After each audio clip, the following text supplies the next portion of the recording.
Hi ladies, welcome back to my channel, The Graceful Homeschool. In today's video, I'm going to be giving you guys a flip through of the homeschool planner that I will be using for the 2024 to 2025 school year. If you've been around for a little while, then you know that this year I opted in using SchoolNest Nature Series Homeschool Minimalist Planner. And after going back and forth, trying to figure out which homeschool planner I wanted to use for the new school year, I finally settled on SchoolNest.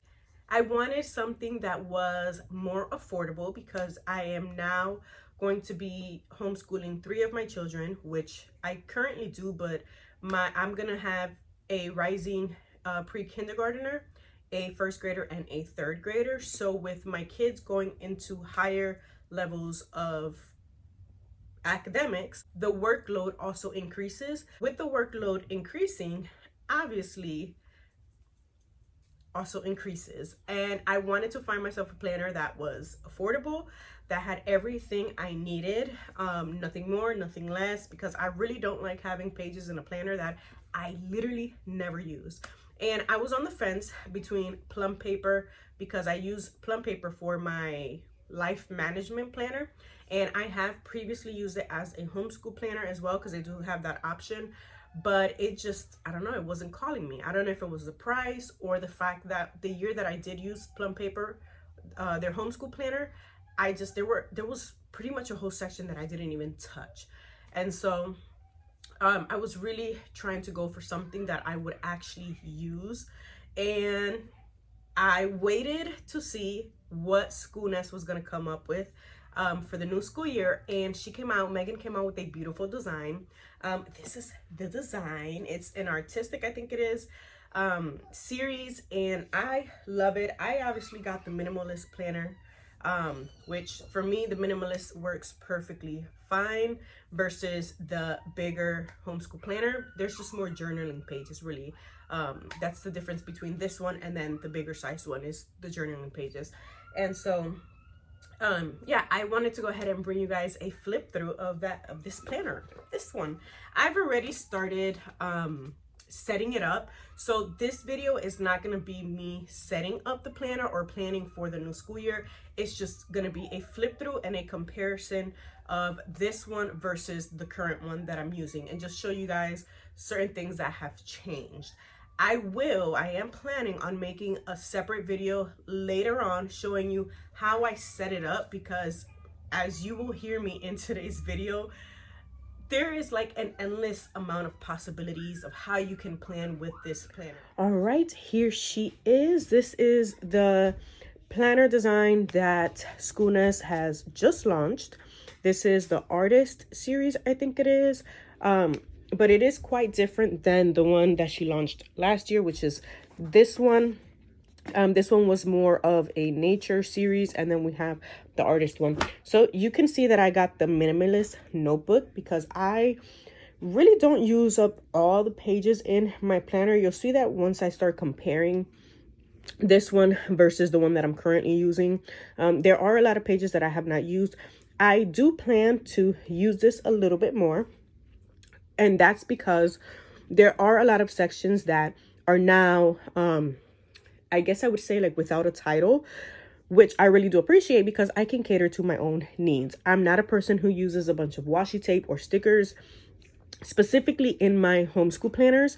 So I think that this version of the homeschool planner from SchoolNest is actually going to be a lot more, how do I say, like, there's going to be like endless possibilities on how I can use this planner. So without further ado, let's go ahead and get into the flip through of this lovely lady.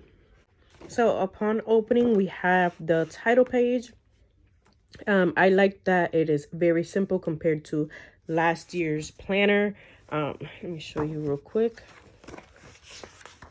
So this is the planner, and I bought this one thinking I was going to color everything in, and I just never got to it. So this is what the cover page looks like versus last year's planner. Okay, then we have just a blank page, a blank grid page. I don't know if you guys can see that. Maybe that way you guys can see a little bit better. And here, I guess you can just use for like maybe writing down goals or whatever it is that that you would want to put there. Maybe like even ideas for the new school year. We also had those pages in the old planner, or in the one that launched last year. She did give us a couple more pages for that, which obviously you see that I did not use. But I do appreciate that she only gave us one page of this grid paper here in the front, because to me personally, less is more. And I don't want to find myself just trying to fill in the planner just to fill it in because I have the extra pages. So we have this blank grid page there. Then we come to the calendar section. This is where she did switch it up a little bit.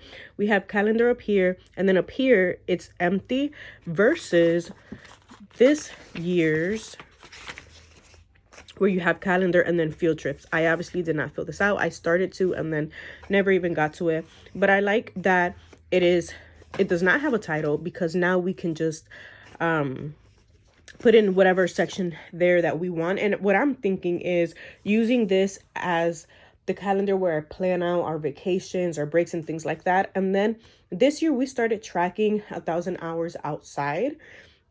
So although I've already started tracking with the app, I do want to start tracking how many days we are actually going outside. So I was thinking of doing this as my outdoor tracker, my outside time tracker. Obviously I have to find a nice little name for the title, but that's what I was planning on doing with this section. Then we have our daily tracker, which can be used as an attendance. This year she gave us 2, which I really appreciate. Last year she gave us just 1, and I ended up ripping out of my planner, so I can't show you that, but we just had the 1 page here and then grid paper on the other side. And I ended up ripping it out of my planner because I switched planners for some time, because as you know, I'm pregnant and I just couldn't handle 2 planners. So I ended up ripping it out. But I do like that we have 2. I can use this maybe for habits and then 1 for attendance. Moving on, we have these blank pages, which I believe these were for curriculum. I think, yeah, like tracking what curriculums you had. And I have in this planner, so it was curriculum overview. And you see that this new planner, this year's planner, does not have the title here, which I like, because I ended up not using these just because I was lazy and didn't want to cover this. But I didn't want to use them as curriculum overview because sometimes, you know, we can switch curriculums throughout the year, and I didn't want to be crossing things out and just going crazy because I had to stick to one subject or theme for that page. So I really do appreciate that this time she gave us no title. These title boxes are bigger, and then obviously we have the spaces for writing whatever you want to write there. And I was thinking of maybe doing like unit studies and then putting like books that we would want to read for that specific study, or if we have like a project or something, writing down the things that we need. So I guess using it kind of like a list page kind of. And we have 1, 2, 3, 4 pages of these versus 6 pages in the other planner, but I think 4 is sufficient because of we have 4 spaces on each page. Then we come to the book list, which I really like. This is pretty much the same thing on the other planner. We have the coloring section, so if you want to like color in a book for each book that you read, you can. That's what I do in my reading journal.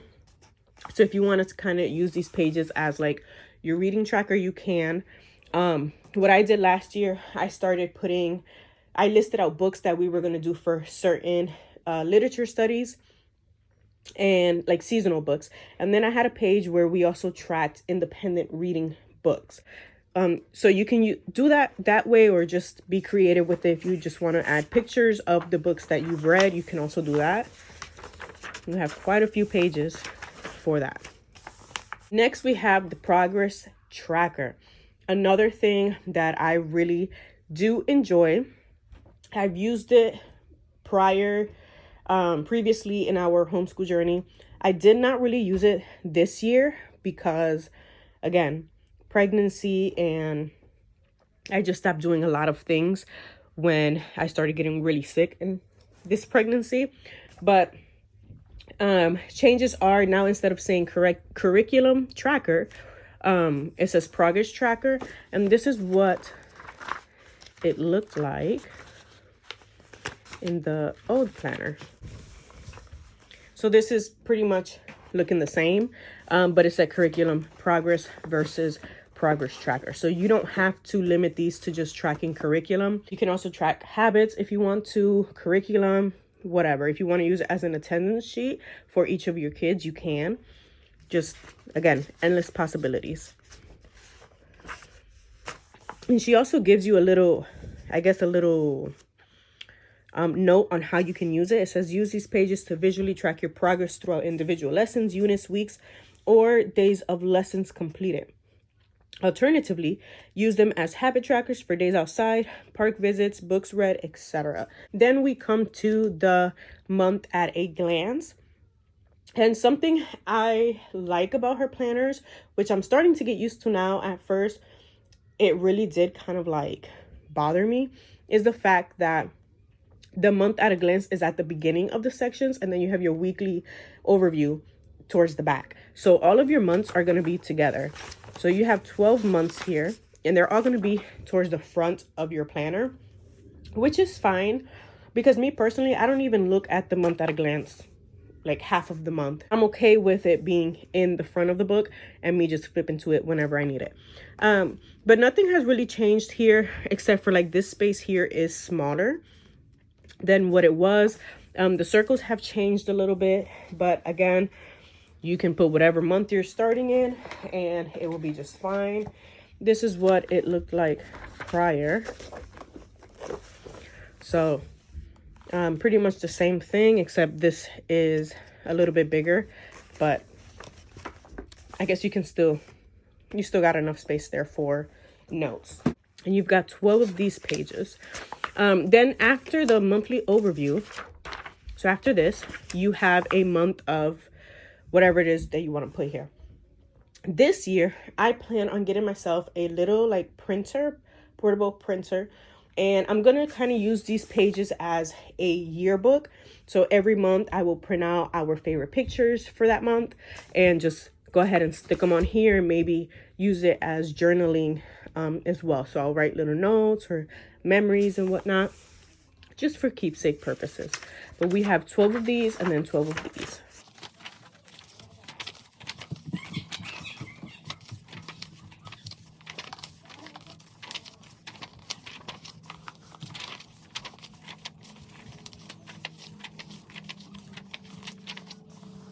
After you've got your monthly pages, then we go into what is going to be your weekly pages. I like this right here because you did switch it up a little bit. We still have weekly overview where you can put, whatever plans you have for the week. You can use it as memory keeping.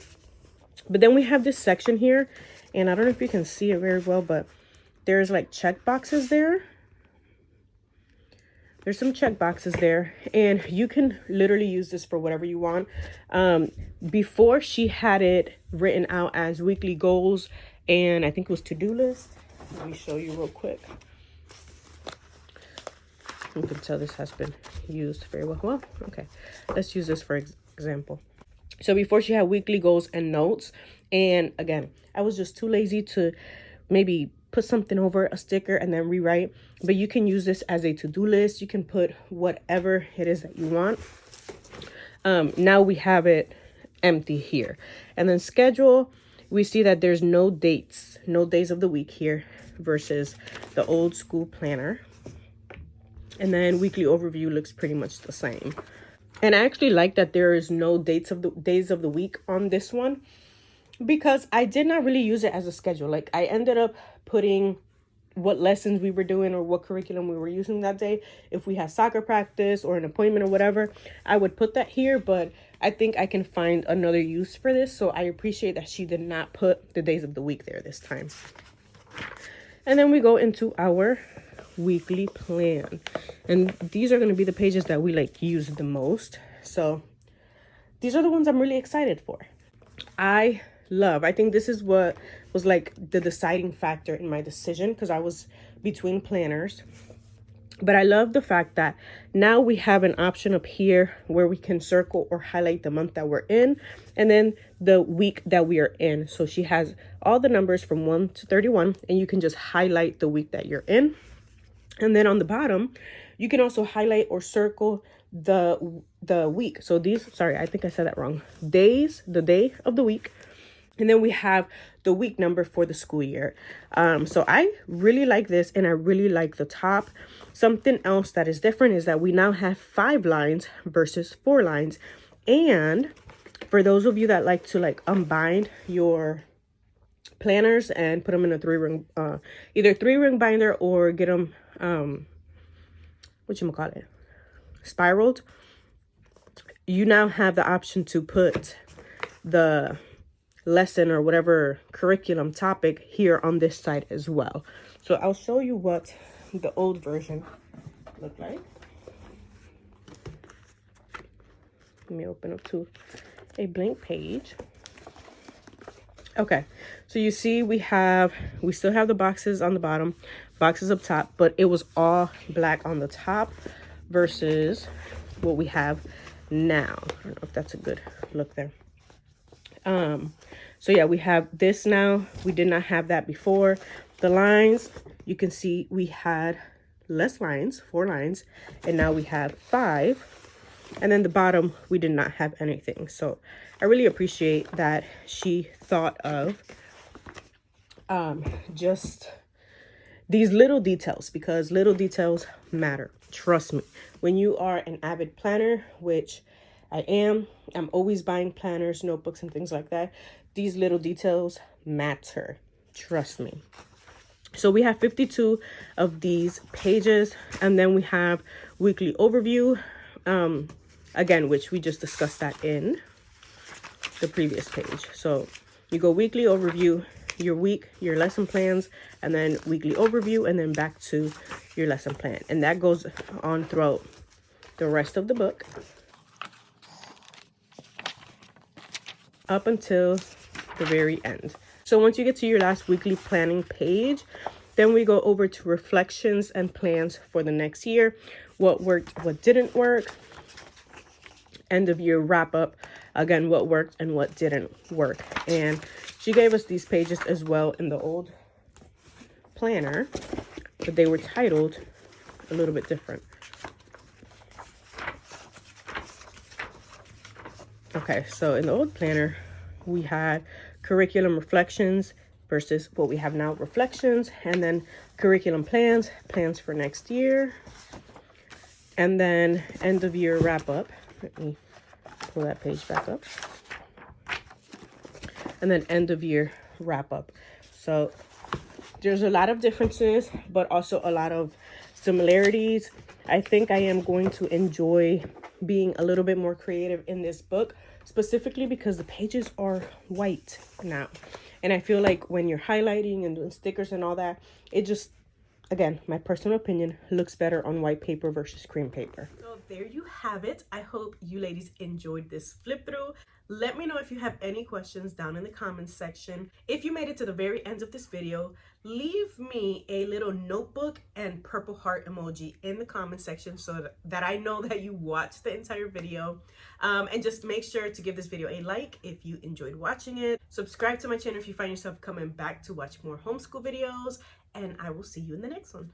Bye.